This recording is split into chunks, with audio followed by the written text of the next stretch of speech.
வணக்க நேயர்களே, மனதை புரிந்து கொள்ளுங்கள் நிகழ்ச்சி மூலமா மீண்டும் உங்களை சந்திக்கிறதுல பெருமகிழ்ச்சி. இந்த சகோதரர் உறவு முறைகள் எடுத்துக்கிட்டீங்கன்னா, தம்பி அண்ணன், அதாவது தம்பி அண்ணன்ட்ட என்ன எதிர்பார்க்கிறான், ரைட். அண்ணன் தம்பிகிட்ட என்ன எதிர்பார்க்கிறான், அதையும் தம்பி பூர்த்தி பண்ணணுமா இல்லையா? இந்த அண்ணன் தம்பிக்கு பாதுகாப்புணர்வு கொடுக்கறான், ரைட். இந்த தம்பி எதையாவது இன்டர்ன் கொடுக்கணும் இல்ல? இந்த அண்ணன் தம்பிகிட்ட என்னமோ ஒன்று எதிர்பார்க்கறான் இல்லையா? அதை அவன் தம்பி செய்யணும் இல்ல? தம்பி சின்னவன், அண்ணன் பெரியவன். ஸோ பெரியவனுடைய பொறுப்புகள் அதிகமாயிடுது. இங்கே தான் நீங்கள் பார்த்தீங்கன்னா, தம்பி உடையான் படைக்கஞ்சான். என் தம்பி இருக்காம்பா, அது ஒரு எண்ணம் அவனுக்கு வருது.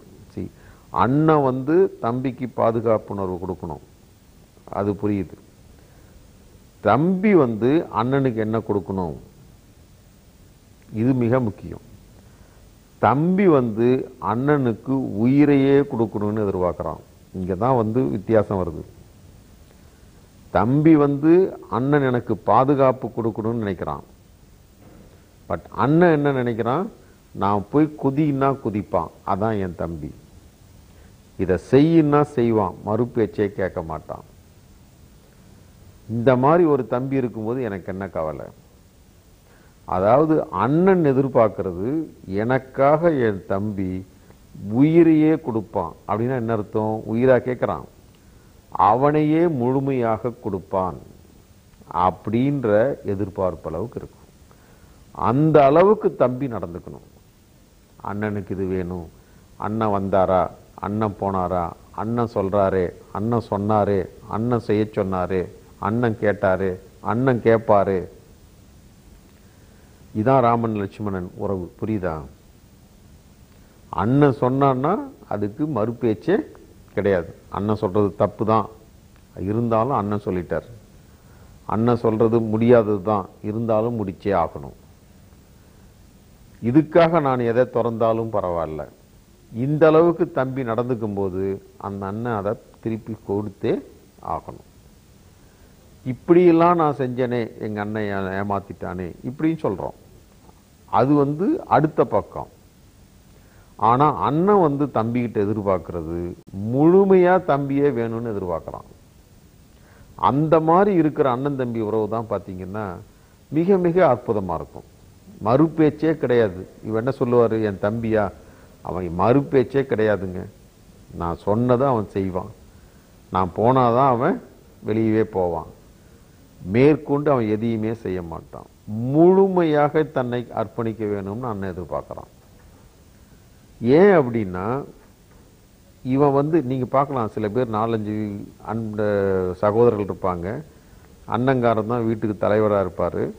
தம்பிக்காரங்கள்லாம் அவங்க சொல்றதை கேட்டுக்கிட்டு இருப்பாங்க.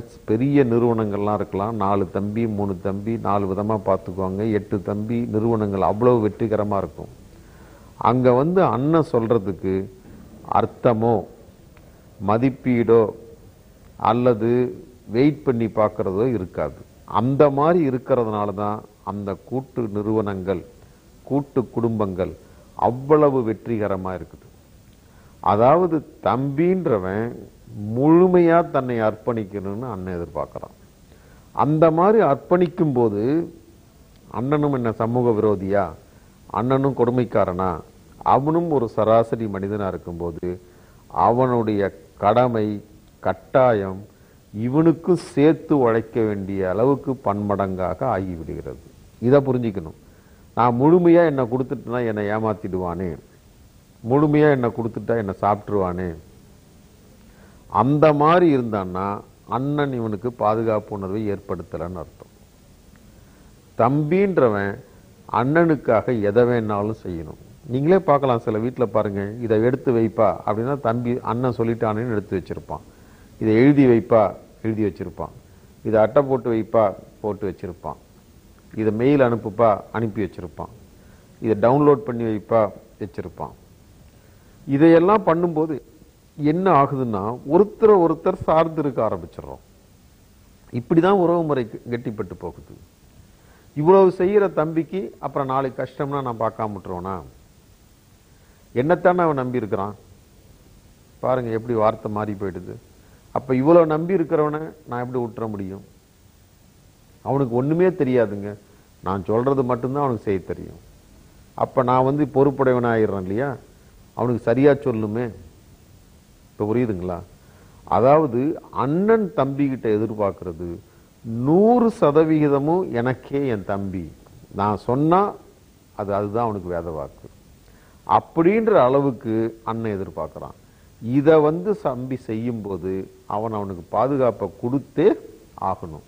இயல்பான ஒரு ரிட்டர்ன், அது நேச்சுரல் பினாமினா, அது இயற்கையான ஒன்று. இதுல எந்த ஒரு முயற்சியிலையோ முஸ்தீவுகளோ கிடையாது.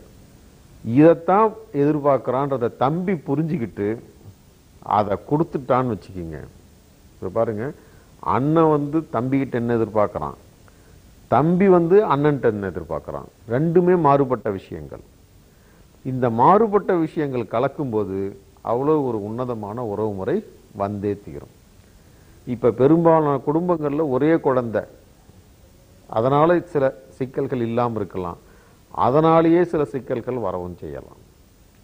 அண்ணன் தம்பின்ற போது அண்ணன்றவன் மேல இருக்கிறான், அவன் தம்பிகிட்ட இருந்து முழுமையா எதிர்பார்க்கும் போது, இவனும் முழுமையா அவனை கொடுக்கும் போது, உயிரையே எதிர்பார்க்கிறான்னு சொல்றேன், புரியுதா? அவனுடைய வாழ்க்கையே இவனுக்கு கொடுக்கணும்னு எதிர்பார்க்கிறான். அந்த மாதிரி இருக்கும்போது இவனுடைய வாழ்க்கையே அவனுடைய வாழ்க்கையே ஆகும்போது நிச்சயமாக அந்த அண்ணன் தம்பி உறவு அவ்வளவு அற்புதமா இருக்கும். தம்பிக்காக அவன் எதை வேணாலும் செய்வான், அண்ணனுக்காக இவனு எதை வேணாலும் கொடுப்பான். இந்த மாதிரி கொடுத்து வாங்கிறது தான் உறவு முறை. அதாவது உறவு முறைன்றது மிக மிக அற்புதமான ஒரு விஷயமாகும். இதை நாம புரிஞ்சுக்கணும். இந்த மாதிரி எதிர்பார்க்கிறான்றத தம்பி புரிஞ்சுக்கிட்டு அண்ணனுக்கு கேட்கறது, அண்ணனுக்காக அட்ஜஸ்ட் பண்ணிக்கிறது, அண்ணனுக்காக விட்டு கொடுக்கிறது, அண்ணனுக்காக கஷ்டப்படுறது. நீங்க ஒண்ணு நல்லா ஞாபகம் வச்சீங்க, இப்ப நான் சொல்லிட்டு வர்றது எல்லாத்துலயுமே, எனக்காக ஒருவர் தன்னை வருத்தி கொள்கிறார் என்றால் அங்க அவர் என்னுடைய மதிப்பில் உயர்ந்து விடுகிறார். இதுதான் உறவுமுறையுடைய ரகசியமேங்க. அவனுடைய எதிர்பார்ப்பு அநியாயமானதுன்னு நான் நினைச்சிட்டேன் அப்படின்னா உறவுமுறை கெட்டு போயிடும்.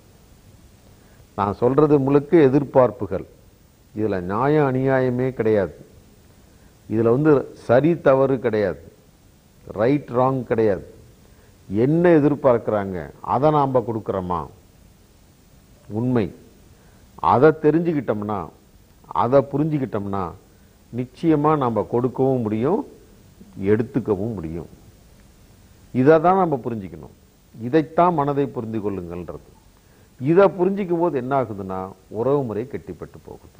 அதனால அண்ணன்றவன் தம்பி கிட்ட அவனை முழுமையா எதிர்பார்க்கிறான்றதை தம்பி புரிஞ்சுக்கணும்.